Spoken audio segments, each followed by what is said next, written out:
D'ailleurs, EDIC, c'est une association qui a été fondée en 2012 et qui est chapeautée par une plus grande structure qui s'appelle Multicultimédia.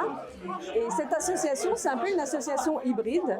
Ça a commencé par être une revue d'abord, et cette revue est devenue un site internet qui aujourd'hui est accessible gratuitement en ligne, d'ailleurs edici.news.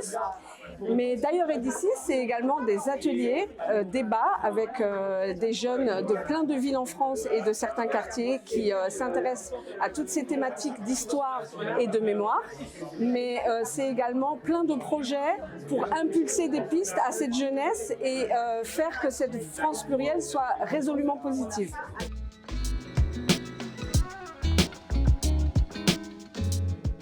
J'ai commencé à travailler avec d'ailleurs EDIC il y a quelques années. Et le premier travail qu'on a fait, c'est des ateliers autour de la résistance. Parce qu'on se posait à l'époque la question des commémorations et pourquoi les jeunes de nos quartiers ne participent pas aux commémorations.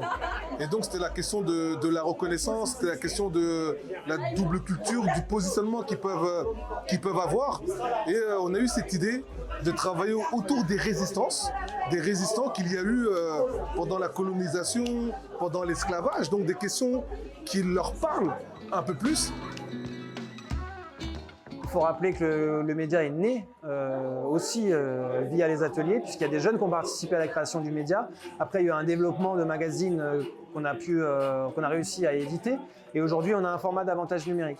Et effectivement, la meilleure manière de travailler sur ces sujets, c'est aussi de se confronter à la jeunesse. Les jeunes, dans nos ateliers, réalisent tout de A à Z. Ils sont accompagnés par notre équipe de journalistes. On met tout en ligne. Il y a une vraie valorisation du travail des jeunes sur notre site internet.